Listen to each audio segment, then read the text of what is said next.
Muy buenas noches, continuando con el curso virtual de capacitación médica continua organizado por el Cuerpo Médico del Instituto Nacional de Rehabilitación. Algunas recomendaciones: se solicita a todos los participantes mantener en silencio sus micrófonos durante toda la ponencia. Las preguntas las pueden escribir en el chat y serán resueltas al final en la ronda de preguntas. E igualmente, durante la ronda de preguntas se enviará el formulario de asistencia. La dinámica será, primero la disertación, unos 10 minutos de preguntas y el llenado del formulario de asistencia. Hoy tenemos el tema malformaciones de pared torácica, enfoque quirúrgico.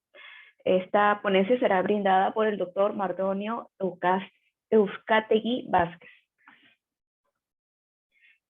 El doctor Euskategui es médico especialista en cirugía de tórax y cardiovascular. Tiene capacitación en ecografía doble vascular, foco en trombosis venosa profunda, insuficiencia venosa de miembros inferiores, ecografía Doppler arterial de miembros inferiores y superiores, ecografía carotidia, participación en cirugías de trasplante pulmonar y cirugía toracoscópica en el Hospital Guillermo Almenara, entrenamiento en broncofibroscopías en el Hospital Guillermo Almenara, capacitación en cirugía de la pared torácica, reconstrucción y estabilización en el INEM, taller de broncofibroscopía flexible, el American Association Thoracic Surgery de Nueva York, labora en el Hospital Guillermo Almenara en el servicio de cirugía de tórax. Además, es miembro de la Asociación Peruana de Trasplante de Órganos y Tejidos, miembro de la Sociedad de Cirugía Cardíaca, Torácica y Vascular, y miembro de la Sociedad de Cirugía Vascular y Endovascular. El tema que nos va a brindar es malformaciones de pared torácica, enfoque quirúrgico. Ok. Le damos pase, doctor. Muchas gracias, doctora Karen. En realidad es un placer poder acompañarlos en esta noche, en esta ponencia. Estimados colegas, voy a hacer la presentación de malformaciones congénitas de la pared torácica. Dentro de ellas, las patologías más frecuentes son el pectus excavatum y el pectus carinatum. Voy a proceder a presentar mi pantalla, compartir la pantalla para que podamos iniciar nuestra presentación.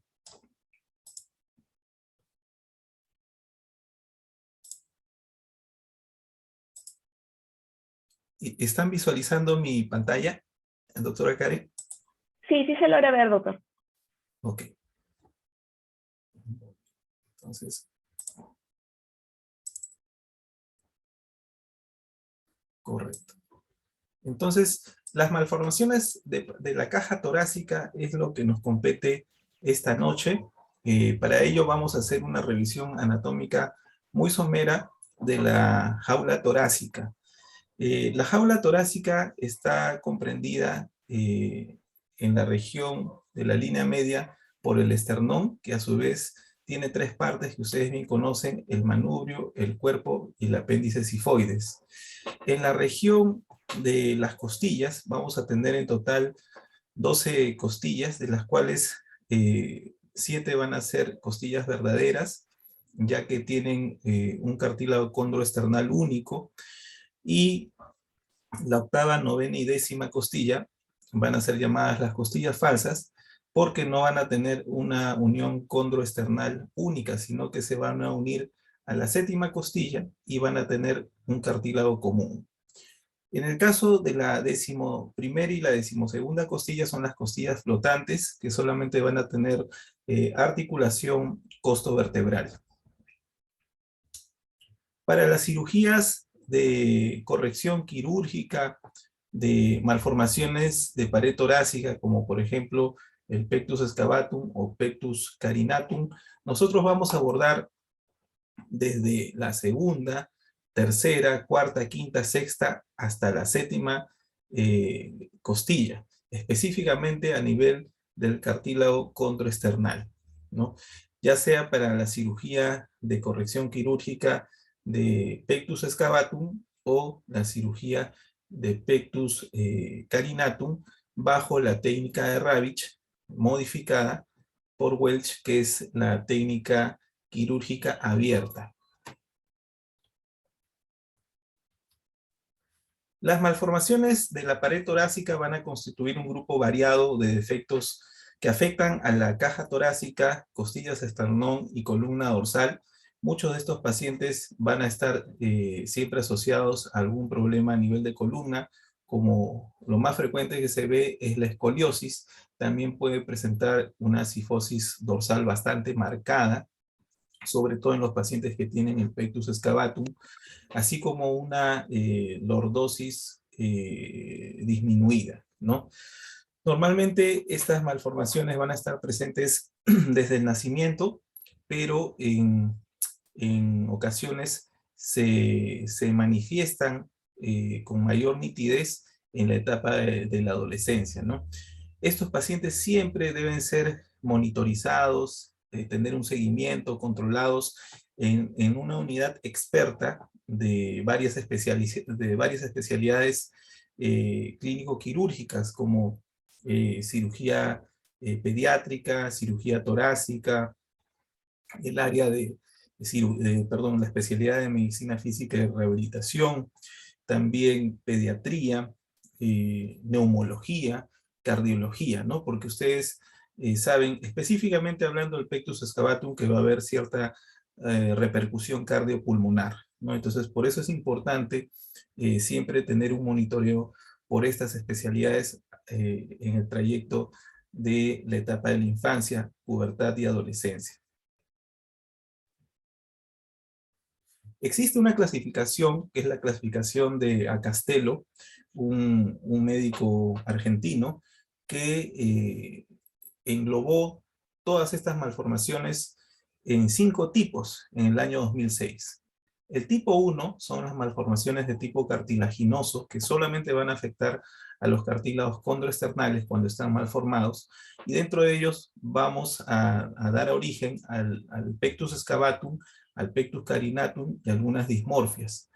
Cuando hay la afectación específicamente a nivel costal de las costillas, vamos a tener la clasificación tipo 2, que va a estar compuesta por malformaciones de costillas simples y complejas. En el caso de tipo 3 o malformaciones condrocostales, por ejemplo, vamos a tener el síndrome de Poland, que como ustedes bien saben, se caracteriza por la ausencia de pectoral mayor, pectoral menor, rectos abdominales y también asociado a deformidades a nivel de la mano. Estos pacientes pueden estar acompañados por problemas de sindactilia, braquidactilia, que son bastante frecuentes, así como también en algunos casos pueden presentar hipoplasia de la arteria subclavia, hipoplasia pulmonar, que son malformaciones asociadas frecuentes que vamos a ver en el síndrome de Poland. En las malformaciones de tipo 4 están las malformaciones externales, que van a estar compuestas por la fisura external parcial, la fisura external total, que ahora vamos a detallar en esta ponencia. También en las malformaciones ya de tipo 5 vienen a estar englobadas por las malformaciones clavículo-escapulares, donde va a haber afectación específicamente a nivel de clavícula, escápula y mixtas.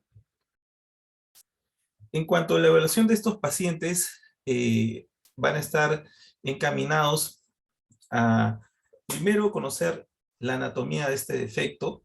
Inicialmente se realiza de rutina, por ejemplo en mi hospital, en mi servicio, una tomografía de tórax sin contraste para poder evaluar un índice muy importante, hablando específicamente en el caso de los pacientes con pectus excavatum, que es el índice de Haller. Se va a hacer la medida del diámetro interno de la caja torácica en el punto más, digamos, declive del esternón, donde se va a medir inicialmente el diámetro transverso de lado a lado, el diámetro interno, y el diámetro antero-posterior, desde la cara, digamos, posterior del esternón hacia la cara anterior de la vértebra dorsal, en el punto más declive.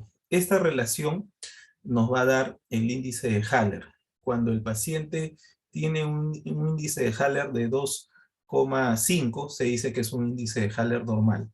Pero si tiene un índice de Haller de mayor de 3,25, ya se denomina que es un índice de Haller patológico. ¿Ok? Entre otros estudios también que podemos realizar, específicamente en el caso de los pequeños, con fines de evitar, digamos, mayor radiación, también podemos realizar las resonancias magnéticas nucleares, ¿no? Como estudio, digamos, complementario. El pectus excavatum es la malformación de pared torácica más frecuente y se va a observar en 1 de cada 300 recién nacidos vivos con una relación de 5:1. Es mucho más frecuente en el caso de los varones. Se evidencia con más frecuencia en la raza blanca y hay una incidencia familiar de casi el 50%. Esto quiere decir que en los pacientes que tienen esta deformidad siempre se va a encontrar en el 50% de los casos un miembro de la familia que ha tenido el mismo antecedente.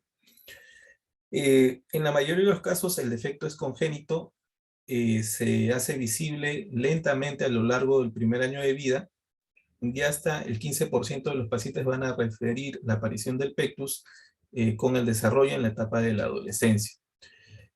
También va a estar asociado en 1/3 de estos pacientes con síndromes u otras enfermedades como por ejemplo síndrome de Down, síndrome de Marfan, síndrome de Ehlers-Danlos, y también entre un 0.2 a 11.5 de los pacientes van a tener asociado una malformación cardíaca congénita.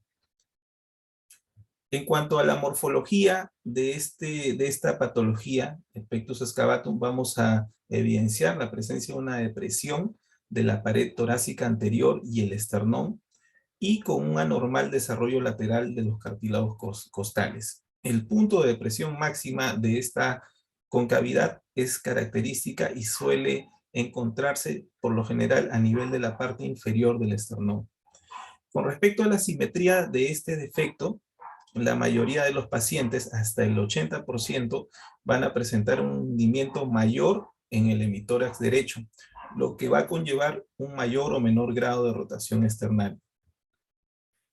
También es importante saber que la deformidad puede mantenerse más o menos estable durante la infancia, pero va a progresar muy rápidamente con el crecimiento del niño durante la etapa de la pubertad y la adolescencia.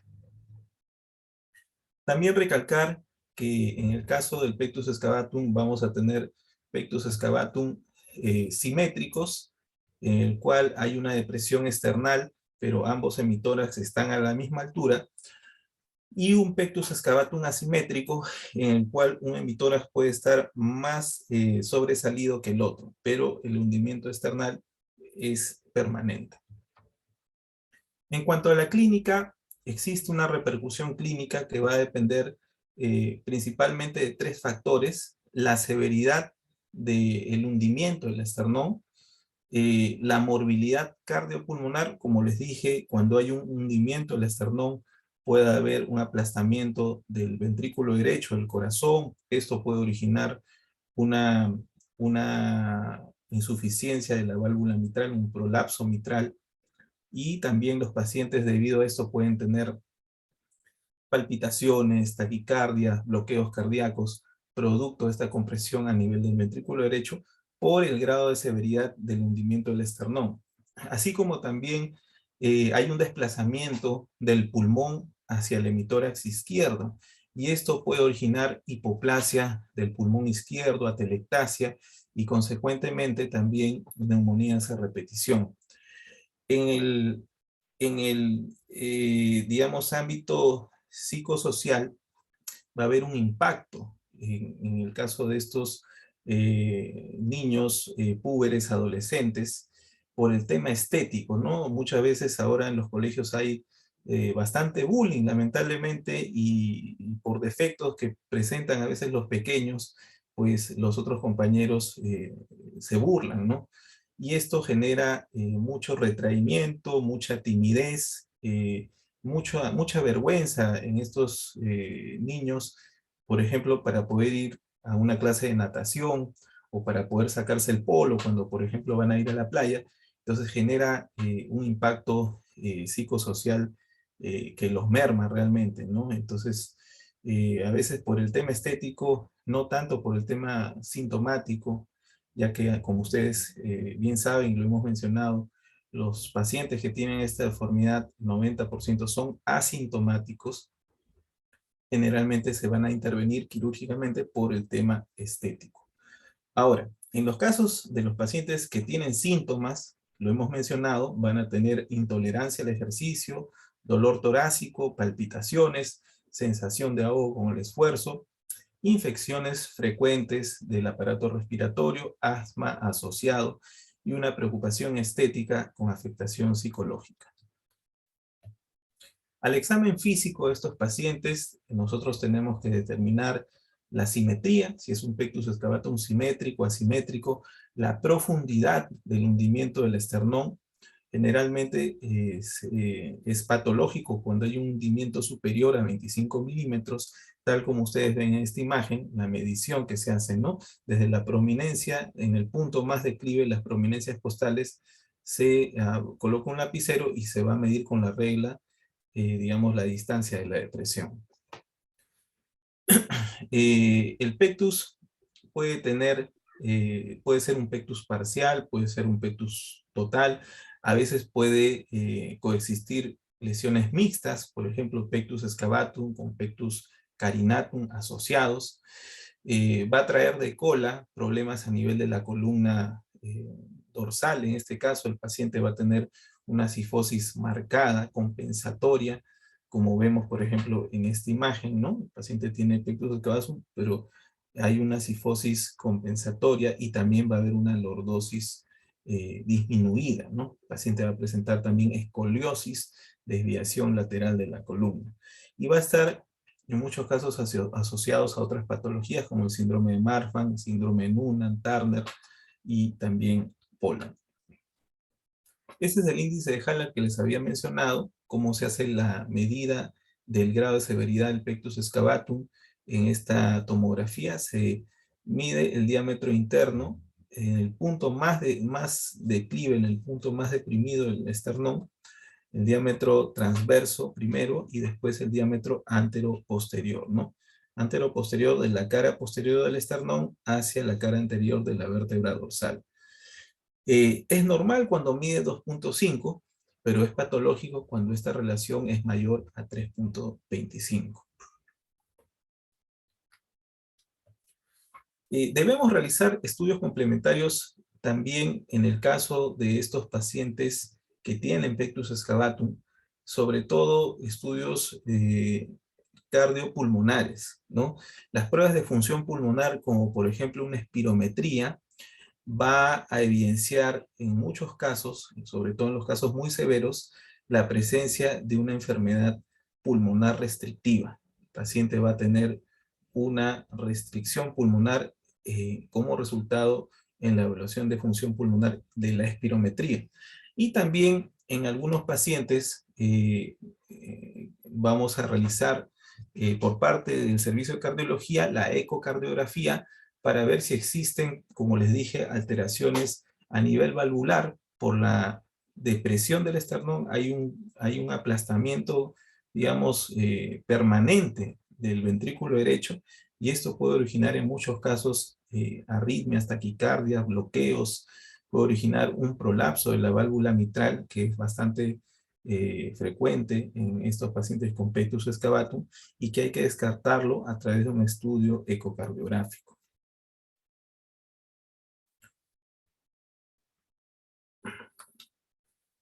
Estos son los exámenes que hemos mencionado, la espirometría.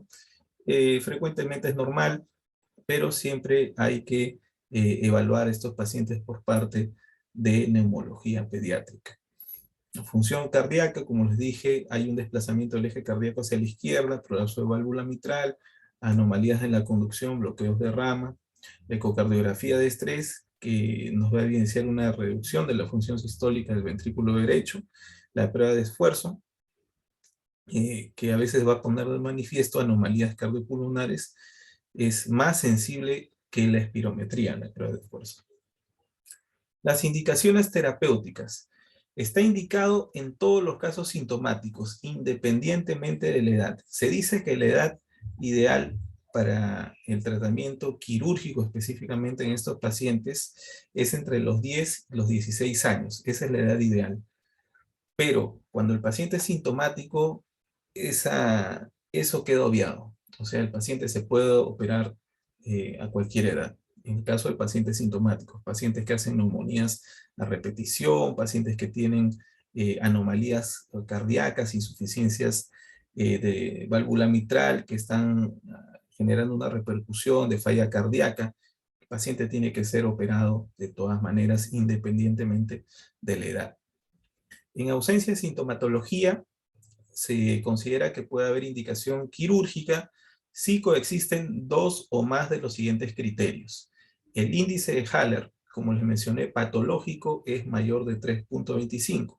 Es esa relación que nosotros medimos en la tomografía espiral multicorte de tórax en el punto más declive, en la depresión mayor del esternón. A ese nivel se hace esta medida. En el caso de pacientes que tienen anomalías cardíacas, compresión cardíaca, desplazamiento, prolapso de la válvula mitral, soplo o anormalidades de la conducción, alteración de la función pulmonar que se evidencia en la espirometría, hay un patrón restrictivo. En otros casos, cuando ha habido un fallo de la reparación quirúrgica previa por el mismo motivo, en esos casos hay que volver a operar al paciente. Otras indicaciones relativas serían la constatación de empeoramiento progresivo del hundimiento del esternón en controles periódicos y una preocupación importante sobre el aspecto estético, como les dije también, que implica una repercusión psicológica en estos pacientes. En cuanto a las técnicas quirúrgicas, tenemos dos técnicas, hablando específicamente en este caso del pectus excavatum. La técnica de Ravitch, que es la cirugía abierta, y la técnica de NAS, que es el procedimiento mínimamente invasivo o técnica cerrada también llamada. La técnica de Ravitch va a estar indicada actualmente en adultos incluso, pero ya saben que la etapa ideal es entre los 10 y los 16 años, para tórax rígidos, formas mixtas, en las cuales también pueden ir acompañados no solamente con pectus excavatum, sino acompañado de una zona de pectus carinatum, complejas y en pectus asimétricos. En pectus asimétricos, la mejor técnica es la técnica de Ravitch, la más indicada. En el caso de pectus simétricos, lo ideal es realizarlo a través de la técnica de NAS. Estoy hablando de los pectus excavatum. Esta imagen es para graficar cómo realizamos la técnica de Ravitch. Esta es la cirugía abierta. Se va a hacer una incisión vertical en la línea medio esternal de aproximadamente unos 6 centímetros y vamos a decolar inicialmente los músculos pectorales hasta dejar libre el esternón con los cartílagos condroesternales. Vamos a exponer esta región del esternón con los cartílagos condroesternales y de ahí vamos a desinsertar los músculos rectos abdominales, que son estos rectos, que se van a fijar a nivel del apéndice cifoides, se van a insertar a nivel del apéndice cifoides. Estos rectos abdominales se van a desinsertar. Después de ello, vamos a realizar la resección de los cartílagos condroesternales, desde el tercero hasta el séptimo cartílago condroesternal. En ciertos casos se puede resecar hasta el segundo cartílago condroesternal, pero lo rutinario, lo usual es resecar tercero, cuarto, quinto, sexto y séptimo cartílago condroesternal. Eso es lo usual, lo rutinario. ¿Cómo vamos a resecar estos cartílagos condroesternales? Siempre preservando la envoltura del cartílago, que es el pericondrio. ¿Y qué pericondrio es el que vamos a preservar? El pericondrio posterior. Ustedes saben que la envoltura del cartílago va a ser el pericondrio, va a haber un pericondrio anterior, lateral y posterior. Solamente vamos a preservar el pericondrio posterior. ¿Para qué? Para que después de la cirugía haya nuevamente un crecimiento del cartílago, obviamente en una posición adecuada, cartílago sano. Si nosotros no dejamos pericondrio, lamentablemente nunca va a crecer cartílago en esa zona y obviamente no va a haber costilla, va a haber ausencia de costilla. Entonces, la técnica siempre preservando el pericondrio posterior después de haber resecado el cartílago condroesternal. Se hace primero del lado deforme y después del lado sano, ¿no? A veces, como les dije, hay pectus excavatum asimétrico. El lado que está más elevado es el lado deforme, el lado que está, digamos, alineado o más deprimido es el lado aparentemente sano. Pero la cirugía no es solamente del lado deforme, se tiene que hacer en ambos lados, la resección de los cartílagos condroesternales. ¿Para qué? Para poder hacer la liberación del esternón.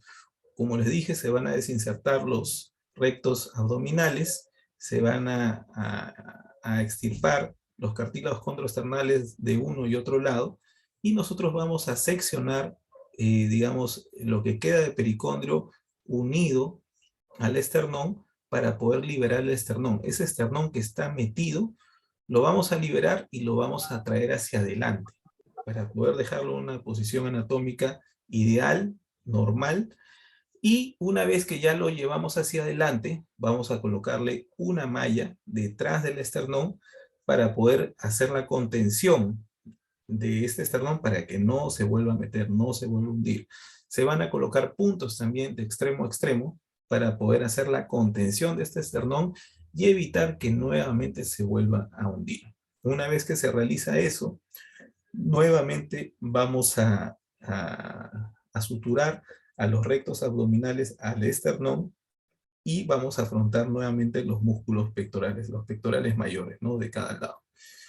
¿Cuáles son los riesgos de esta cirugía abierta de lesión de las arterias mamarias? Las arterias mamarias van a pasar a 1 centímetro del borde esternal y es, digamos, una de las complicaciones frecuentes que se ven en esta técnica quirúrgica.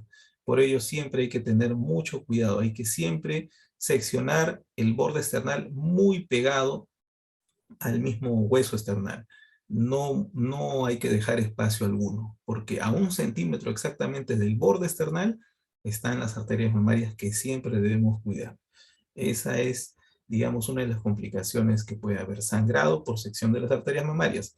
Pero el cirujano de tórax sabe dónde están específicamente las arterias mamarias y siempre debe evitar seccionarlas. Debe cuidar la sección de estas arterias en el momento que va a liberar el esternón.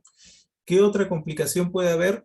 Neumotórax, porque debajo del esternón tenemos a la pleura mediastinal, tenemos a la pleura del pulmón, la pleura parietal, y nosotros al abrir esa pleura accidentalmente podemos hacer que el aire del espacio atmosférico ingrese a la cavidad pleural y se origina un neumotórax debido a ruptura de la pleura parietal. Por eso la pleura parietal debe quedar indemne en el momento de la liberación de este esternón. Entonces, 2 complicaciones frecuentes: sangrados, a veces por lesión de las arterias mamarias, y también a veces de la vena o arteria intercostal, siempre hay que tener mucho cuidado, o neumotórax por ruptura de la pleura parietal, ingreso de aire del espacio atmosférico hacia la cavidad pleural, que normalmente es una cavidad cerrada y que tiene presión negativa. Ahora, en algunos casos, cuando el esternón está, digamos, muy deforme, una vez que queda liberado, de repente el esternón queda en esta posición y no hay forma de poder alinearlo. En esos casos tenemos que hacer una osteotomía transversa, como ustedes ven en esta imagen, de la tabla externa del esternón, de tal forma que esa osteotomía transversa, parcial, no total, solamente parcial en la tabla externa, nos permita alinear nuevamente nuestro esternón en la posición que debe quedar recta y hacia adelante. Aquí vemos un paciente que ha sido intervenido a través de esta técnica de Ravitch, que es la cirugía abierta. Como les digo, este es el hueso esternal que ha sido liberado, ha sido llevado hacia adelante. Este hueso esternal estaba hundido, deprimido. Se ha colocado esta malla de politetrafluoretilene, que es una malla sintética biocompatible, detrás del esternón para que pueda contener que no se vuelva a hundir, y ha sido fijada a través de puntos de sutura a nivel de las costillas verdaderas de cada lado, ¿no? De las costillas del hueso de ya costal, ¿no? Acá se encontraban los cartílagos condroesternales que ya han sido resecados, y esta malla ha sido fijada en el extremo derecho a las costillas a hueso ya costal, y en este extremo también, ¿no? Una vez que se ha fijado esta malla para hacer la contención del hueso para que no se vuelva a hundir, se va a colocar un drenaje detrás del esternón que va a permitir evacuar cualquier sangrado que pueda quedar en cavidad debajo del esternón, ¿no? Que es la zona que se ha intervenido. Esta es una imagen tomográfica donde estamos viendo pues la presencia de un pectus excavatum asimétrico. Como ustedes pueden ver, en este lado del izquierdo está un poquito más sobrelevado, y el esternón está también rotado un poco hacia la derecha, ¿no? Fíjense, el esternón está rotado hacia la derecha. En este caso, vean la depresión esternal. Fíjense la técnica de Ravitch, cirugía abierta, siempre preservando el pericondrio posterior para que posteriormente pueda regenerarse este cartílago condroesternal.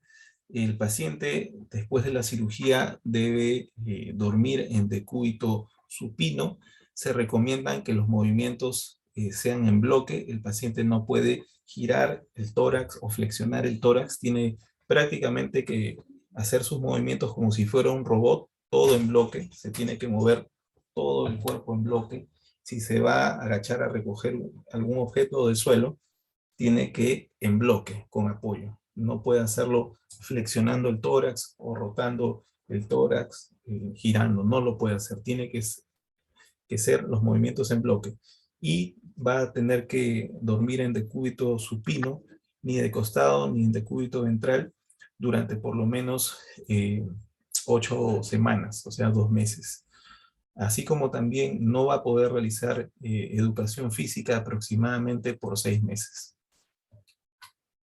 En este caso vamos a revisar la otra técnica mínimamente invasiva, que es la técnica de NAS, que se caracteriza por la colocación de una barra de acero o una barra de titanio biocompatible detrás del esternón. Como ustedes ven en estas imágenes, aquí se va a ingresar un toracoscopio a nivel de la cavidad pleural que va a servir como guía para el pasaje de esta barra de acero de un extremo al otro. El punto más crítico del pasaje de esta barra es justamente a nivel de la depresión mayor del esternón. ¿Por qué? Por lo mismo que les mencioné en la técnica de Ravitch. Las arterias mamarias están a 1 centímetro del borde esternal en cada lado. Cuando nosotros pasamos con esta barra y por ahí hay un movimiento brusco, o por ahí no hubo el mayor cuidado de no desgarrar esta arteria, se puede originar un hemotórax inmediatamente, y la necesidad de una cirugía abierta para contener este sangrado, ¿no? Porque es un sangrado arterial que prácticamente el paciente puede entrar en shock hipovolémico rápidamente. Por eso la guía del toracoscopio es fundamental. El pasaje de la barra tiene que ser preciso, tiene que ser muy cuidadoso con no lesionar las arterias mamarias. Eso es lo más importante. Ese es el mayor cuidado que hay que tener cuando pasamos esta barra retroesternal, porque recuerden que por detrás de la barra va a estar el pericardio, y por delante de la barra va a estar el punto más declive del esternón. Una vez que esta barra ha pasado de extremo a extremo, se va a rotar, y la convexidad de la barra va a empujar hacia adelante el esternón. De esa forma lo va a moldear, ¿no? Siempre la visión toracoscópica es muy importante. Acá lo vamos a ver con bastante detalle en esta imagen. Este es el material para poder colocar la barra retroesternal a través de la técnica de NUS.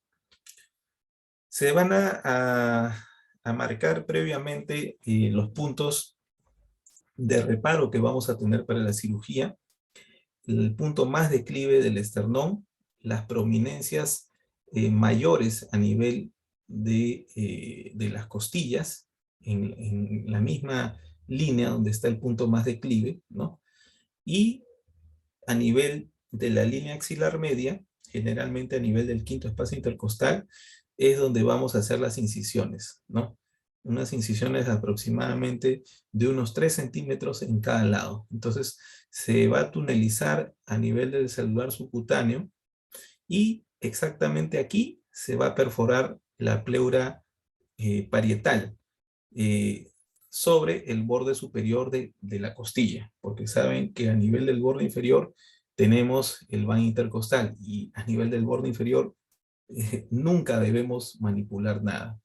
No, siempre toda perforación de la pleura, en este caso para poder ingresar la barra, tiene que ser a nivel del borde superior para evitar dañar la vena, la arteria y el nervio intercostal, que ya ustedes bien saben que está a nivel del borde inferior. Eso tenemos que evitar, siempre perforar a nivel del borde superior. Entonces tunelizamos y a nivel de la parte más prominente de la costilla, en la misma línea del punto más declive del esternón, vamos a perforar la pleura parietal, y es ahí donde va a ingresar nuestra barra. Vamos a ingresar la barra a ese nivel hacia la cavidad pleural. Y bajo visión toracoscópica, ahí está, ya está marcado acá el paciente, ya está vestido, ahí está, previamente se va a hacer, digamos, la medición de la barra de titanio o de acero que se va a colocar a través de este molde, ¿no? Que nos va a servir como base para poder elaborar las curvaturas de la barra que va a ser colocada, ¿no? Y bajo visión toracoscópica, que es lo más importante, acá está el trocar de toracoscopía, acá está la cámara de toracoscopio, nos va a permitir visualizar cómo va progresando la barra. Primero, ahí, miren, prácticamente aquí se ve bajo visión toracoscópica, este es el pericardio, este es el nervio frénico, aquí por delante, por encima de esta barra, vamos a ver el hueso esternal en su punto más declive, y fíjense cómo aquí vemos ya las arterias mamarias que están ahí pegadas. Hay que tener mucho cuidado para poder pasar esta barra de extremo a extremo, ¿no? Siempre teniendo cuidado de no lesionar los vasos mamarios.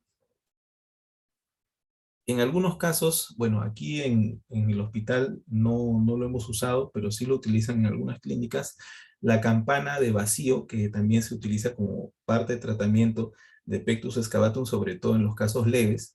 Pero en este caso, cuando vamos a hacer la técnica de NUS, la campana de vacío nos va a ayudar para jalar, traccionar un poco más el esternón que está hundido y nos dé un poquito más de espacio para poder pasar nuestra barra, ¿no?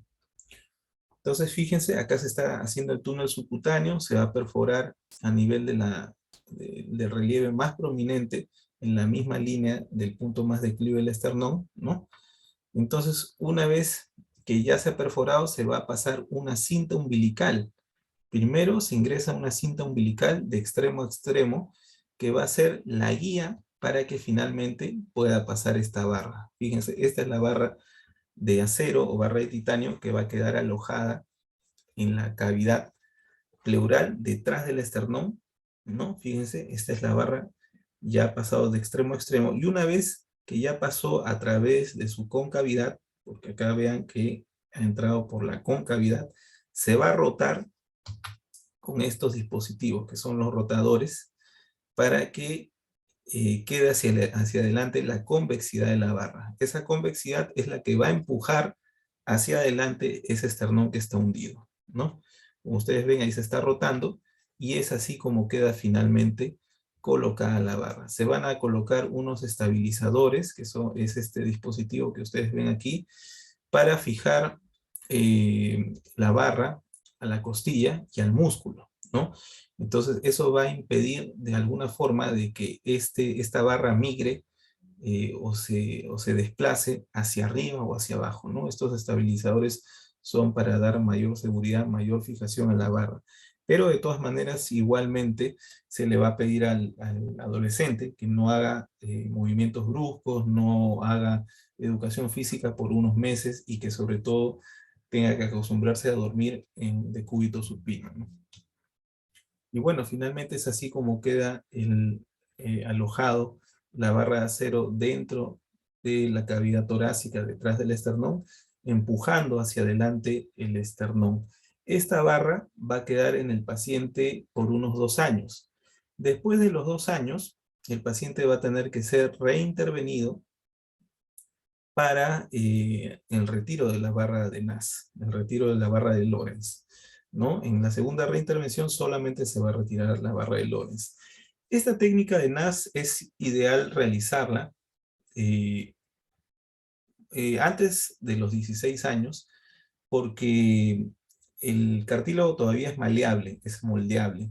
Cuando ya el cartílago se osifica, lamentablemente los resultados no son los mejores, ¿no? Entonces, la técnica de NAS es ideal hacerlo como máximo hasta los 14, 15 años, ¿no? Como máximo. Es una técnica mínimamente invasiva. Pues acá ven los resultados, ¿no? Las incisiones no son en la región axial del esternón en la línea media, como era en la técnica de Ravitch.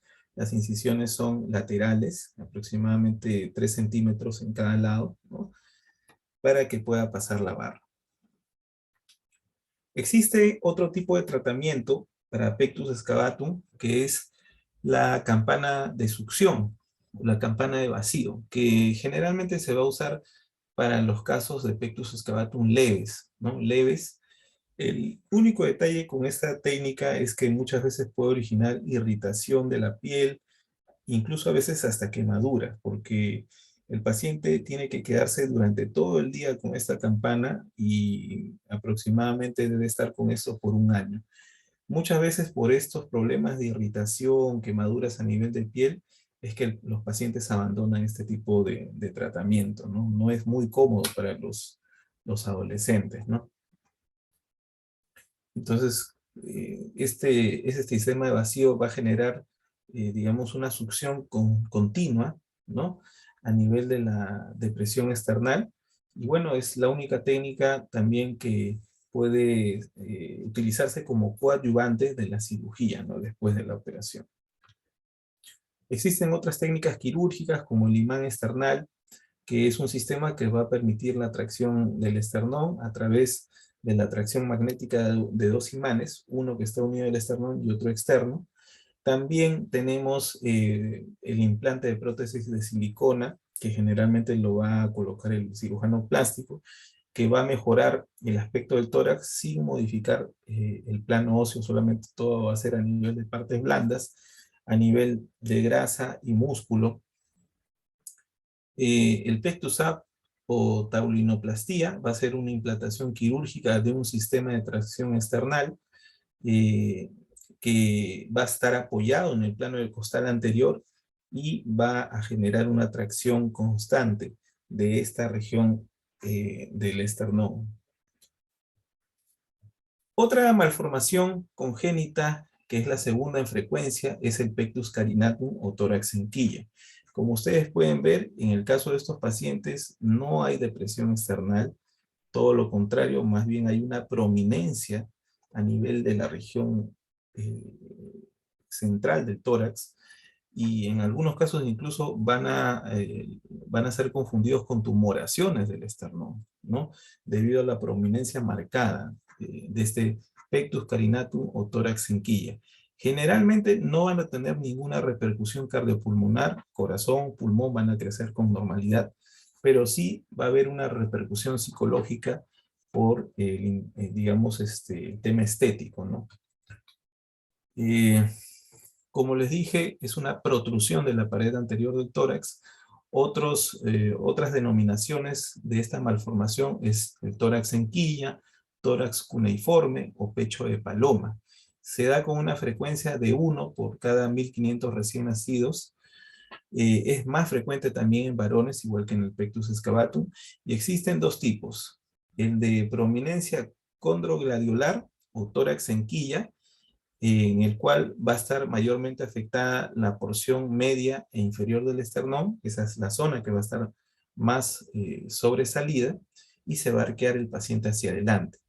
Y la prominencia condromanubrial o tórax arcuato o pecho de paloma, que es una forma más compleja y mucho menos común, 5% de los casos. La más común es la prominencia o el tipo condrogladiolar, ¿no? Donde la porción media inferior va a estar más sobresalida.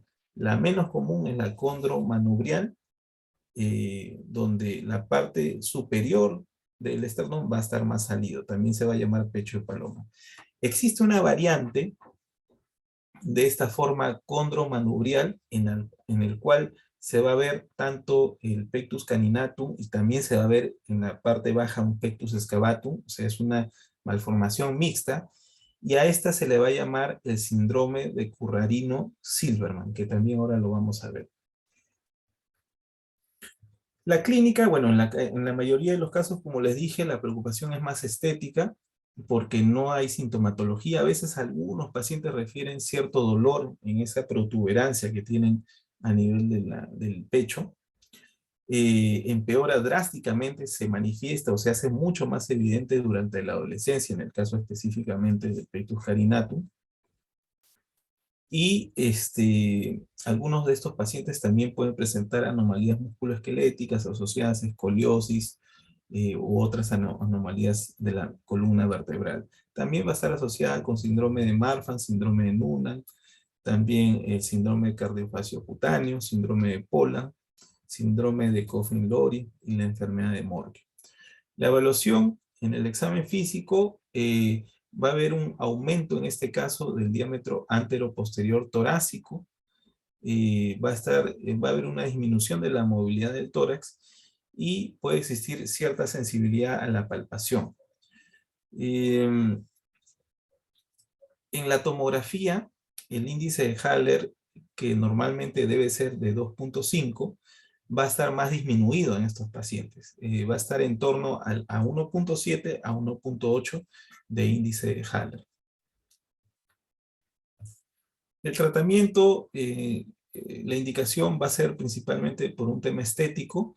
Existen tratamientos ortopédicos, que es la primera opción en casos pediátricos, donde el tórax todavía es flexible, tiene menos morbilidad, menos coste-beneficio.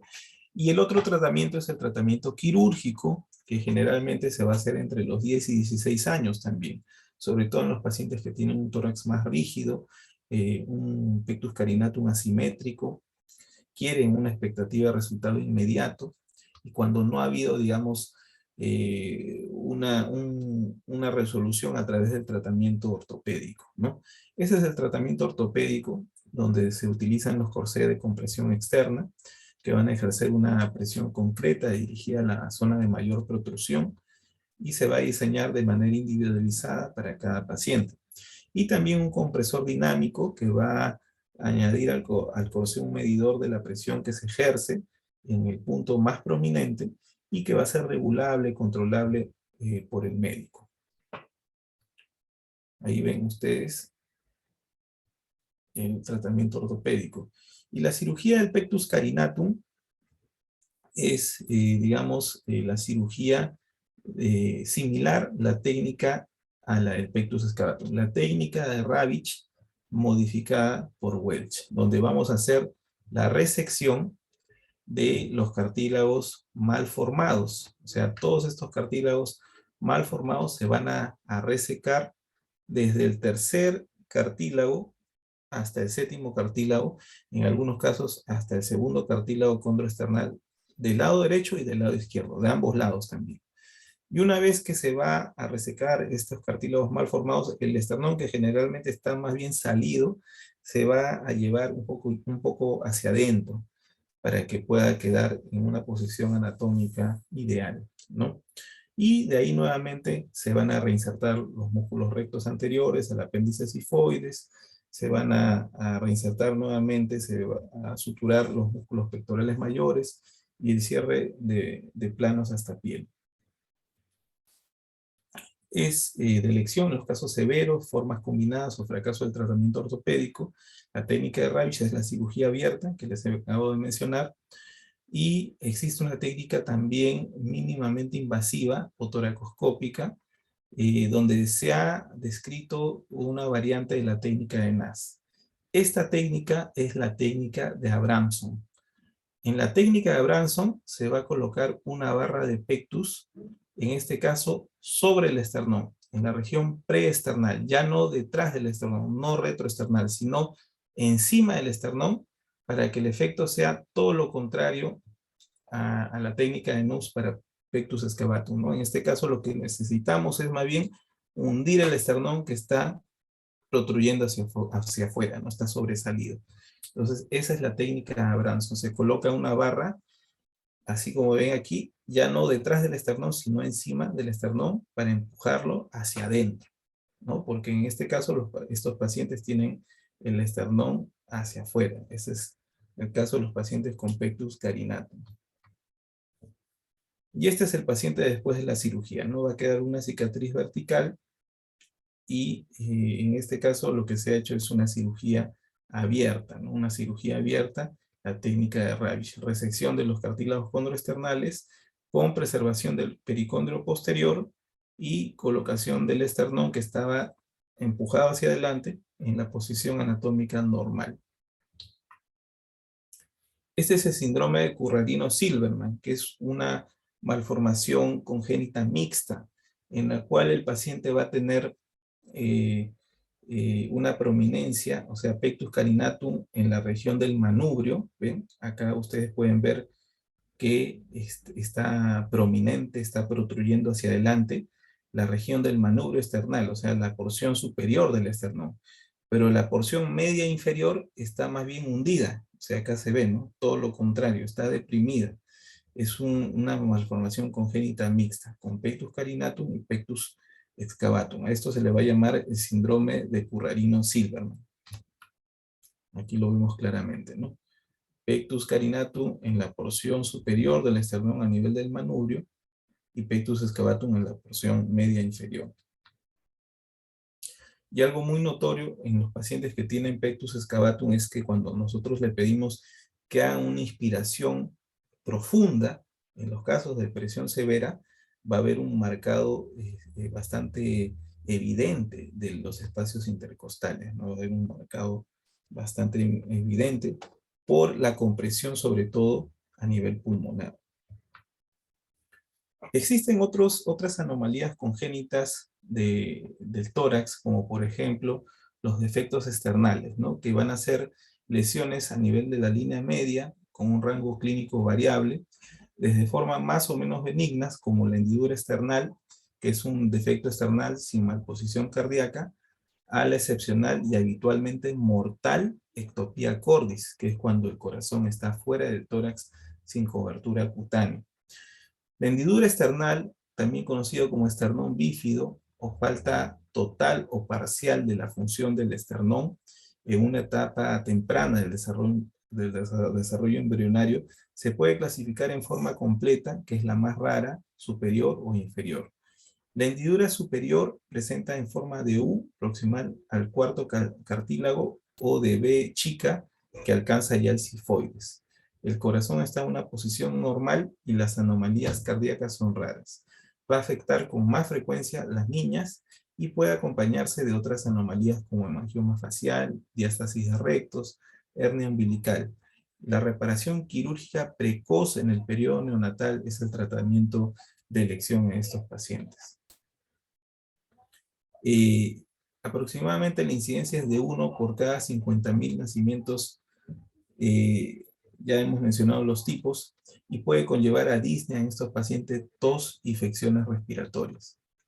Ahí vemos en esta imagen, por ejemplo, tomográfica en corte coronal, la hendidura external, ¿no? Parcial en este caso. Y bueno, la cirugía consiste en colocar una malla de material protésico a nivel de estos defectos a nivel externales.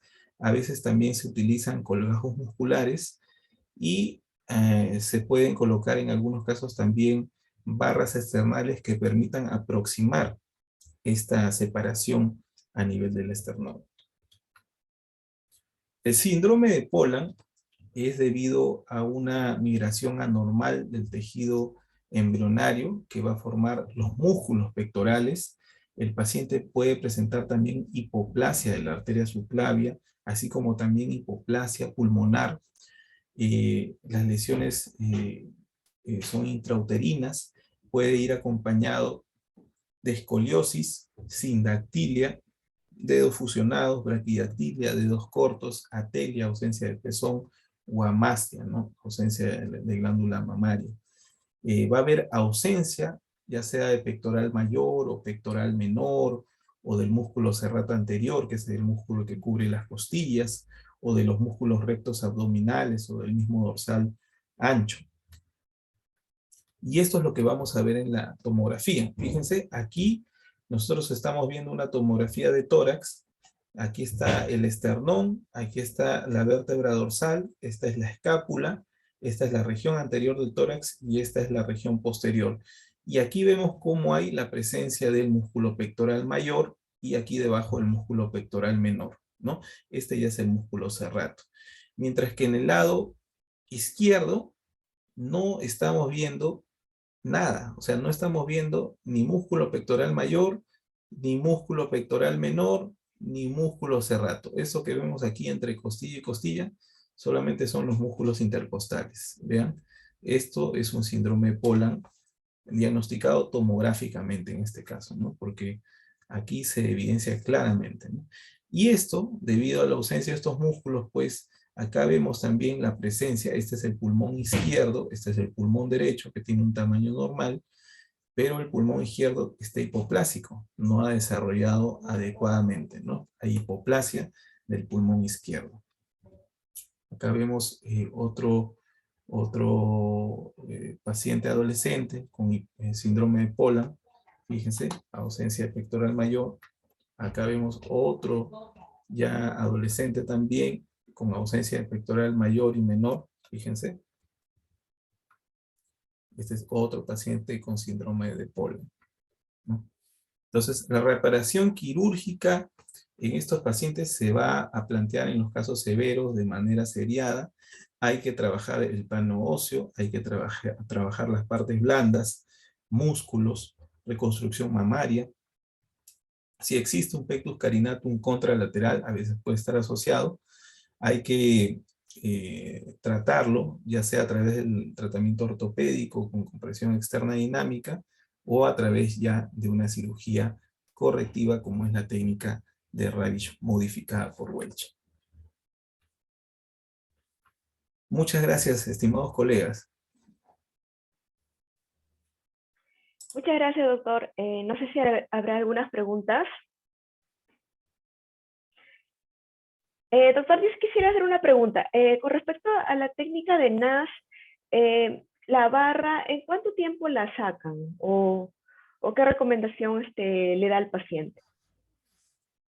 Correcto, doctora. La barra debe quedar alojada aproximadamente por un tiempo de 2 años y después de este tiempo el paciente es reintervenido para poder retirar esta barra que queda alojada detrás del esternón. La recomendación en el caso de estos pacientes después de la cirugía es también que ellos duerman en decúbito supino, no deben dormir ni de costado ni en decúbito ventral.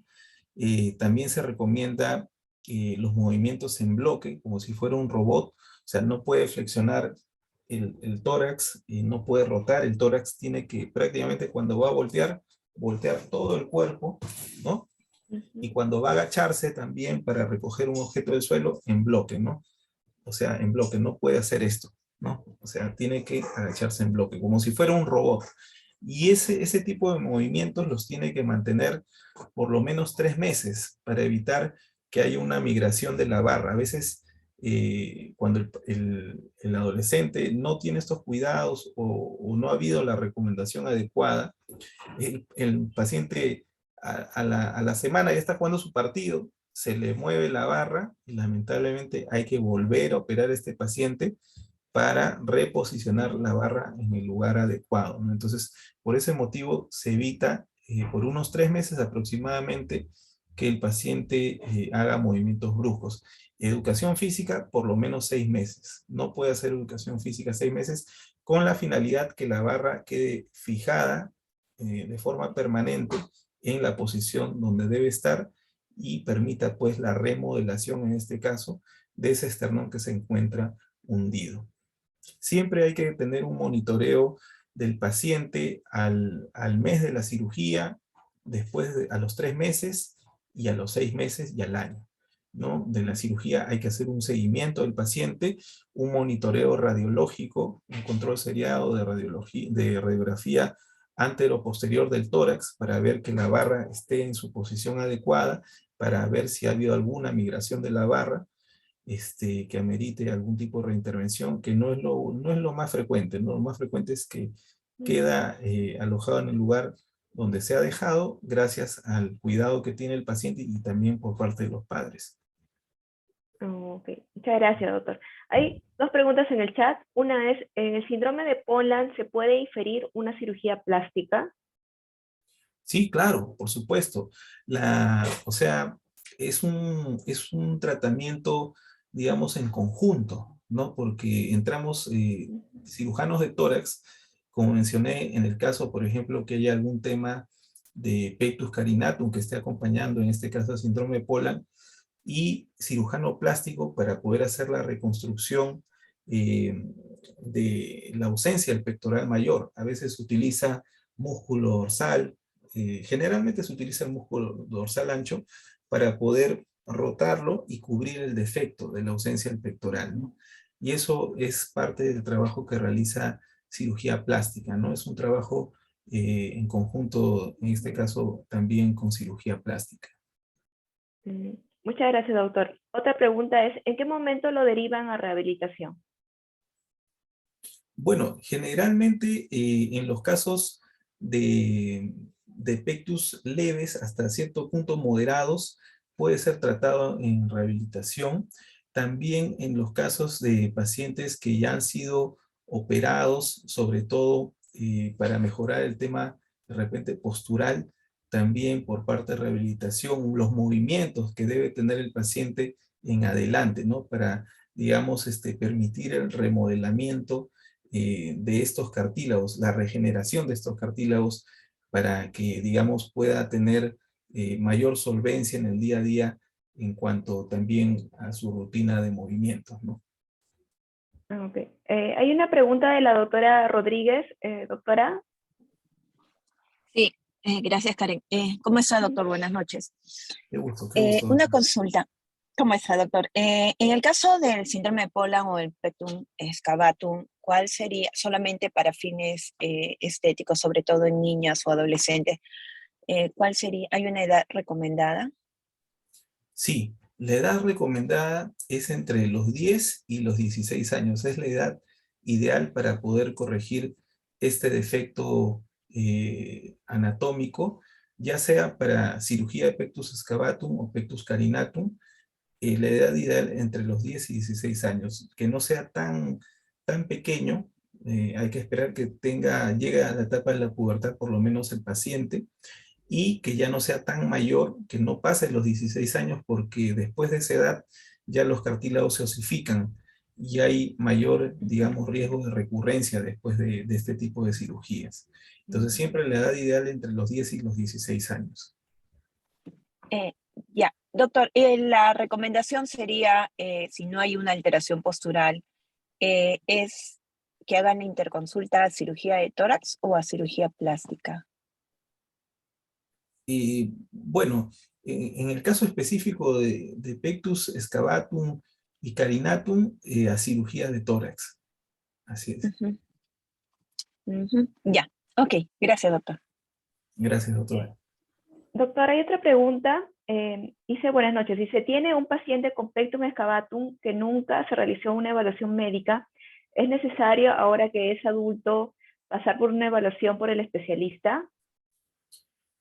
Si no ha habido ningún tipo de repercusión clínica, sintomatología en este paciente, el paciente puede vivir tranquilamente con su pectus excavatum, ¿no? Si ya es adulto, ¿no? Ahora, si el grado de pectus excavatum es bastante severo, eso tenemos que corroborarlo con una tomografía de tórax. Se podría tal vez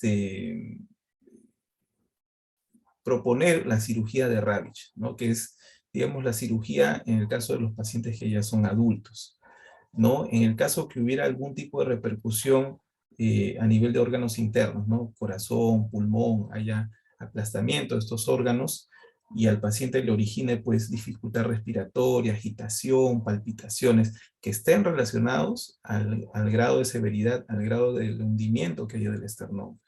En ese caso, en el caso de los adultos, la cirugía correctiva sería a través de la cirugía abierta, ¿no? Que es la cirugía de Ravitch, explicándole también que existe alto riesgo de que haya cierta recurrencia, ¿no? Después de la cirugía, porque como vuelvo a repetir, no es la edad óptima para intervenirse. Ahora, si es un pectus que es asintomático, no es necesario realizar una cirugía en ese caso, ¿no? Ujú. Doctor, una consulta. En su hospital en el Almenara, ¿qué técnica usan más? ¿La mínimamente invasiva o la abierta? ¿O En depende? realidad utilizamos los dos tipos de técnicas, porque en el caso de Pectus excavatum asimétrico, lo más, digamos, recomendado es la técnica de Ravitch, ¿no? La técnica de Ravitch es más recomendada cuando el Pectus excavatum es asimétrico, cuando hay un hemitórax más elevado que el otro. En el caso de los pectus simétricos, le proponemos al paciente la técnica de NAS, que es con la colocación de la barra, ¿no? Los dos tipos de técnicas realizamos con bastante frecuencia en el Hospital Almenara. Ahora, hay casos y casos, ¿no? Hay casos en los cuales de repente los papás no quieren que el adolescente vuelva a ser reintervenido, solamente quieren solucionar a través de una sola cirugía el problema de esta malformación. Entonces, a veces ellos optan por la cirugía de Ravitch. Si bien es cierto, es una cirugía abierta, pero es una sola cirugía, ¿no? El paciente no va a volver a ser intervenido. Pero, como les digo, en el caso de los pectus simétricos, generalmente se hace la técnica de la colocación de la barra de Lorenz, y en los pectus asimétricos y la técnica de Ravitch. Ujú. Doctor, ¿y en el postoperatorio es muy dolorosa esa cirugía para los chicos, para los adolescentes? Claro, los primeros días son bastante molestosos, pero bueno, en el caso del hospital son más manejados con catéter epidural, con bomba elastomérica, que lo manipula específicamente el anestesiólogo, ¿no? Sí, los primeros días son los más dolorosos, ¿no? Entre el primer al tercer día es los días que tienen mayores molestias estos pacientes posoperados. Entonces, ya para casa se les deja analgesia óptima, eh, con antiinflamatorios, y en algunos casos también se les indica el tramadol, ¿no? Para poder manejar el dolor. Pero Ujú. eso dura un promedio de hasta 10 días aproximadamente las molestias, ¿no? Ya después de ello, ya, digamos, es más llevadero el tema del dolor. Es No, ok. importante el reposo, ¿no? Obviamente, si no guardan el reposo adecuado, hacen movimientos bruscos, va a generarles más dolor, ¿no? Siempre es importante por eso seguir las recomendaciones que se les da de no hacer los movimientos de flexión, de rotación, y también de no hacer movimientos bruscos. No, ok. No sé si hay alguna última pregunta. Y doctor, ¿qué complicaciones ha visto usted tras de esas cirugías? Algo que va y que sea más frecuente, que puede ir mal, no sé. Bueno, complicaciones, como le mencioné, el tema de neumotórax. El neumotórax es una de Ujú. las complicaciones más frecuentes para cualquiera de las dos técnicas, ya sea la técnica mínimamente invasiva de la colocación de la barra de Lorenz, o la técnica de Ravitch, ¿no? Esa es la complicación que yo he visto que es más frecuente. A todos nuestros pacientes después de la cirugía, al día siguiente les pedimos su radiografía de tórax de control, y ahí ya se evidencia la presencia o no de neumotórax, ¿no? Si hay la presencia de neumotórax, colocamos un drenaje torácico pequeño de un calibre de 20 French, y se coloca en la cavidad torácica, y una vez que se evacúa el neumotórax, ese drenaje se retira, ¿no? En caso hubiera esta complicación. En el momento del intraoperatorio, como les mencioné, una de las complicaciones más frecuentes es el sangrado, a veces por lesión de las arterias mamarias, o a veces por lesión de alguna arteria o alguna vena intercostal. pero siempre hay que tener el mayor cuidado en cualquiera de las dos técnicas, ¿no? Cuando se hace la cirugía abierta, cuando liberamos el esternón, tener cuidado de no lesionar las arterias mamarias, y cuando hacemos la técnica de NAS, al momento de pasar la barra, tener mucho cuidado también de no lacerar la arteria mamaria, ¿no? Bajo visión toracoscópica. Es importante no lesionar los vasos mamarios. Ujú. Ok, muchas gracias, doctor. No sé si hay alguna pregunta adicional.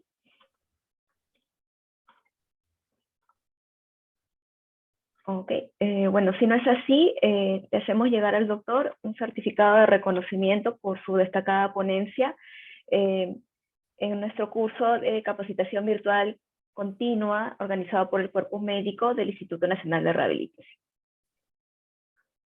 Muchas gracias, doctora Karen Amaya. Un placer haber acompañado a ustedes, mis colegas, en esta ponencia, y con todo gusto estamos siempre para poder apoyarnos. Yo estoy en el Hospital Almenara. Cualquier consulta, cualquier, digamos, información, con todo gusto estamos para poder apoyarlos al respecto. Les agradezco a ustedes por la invitación. Muchas gracias, doctor. Muy buenas noches a todos. Buenas noches. Gracias. Gracias. Sí. Muchas gracias.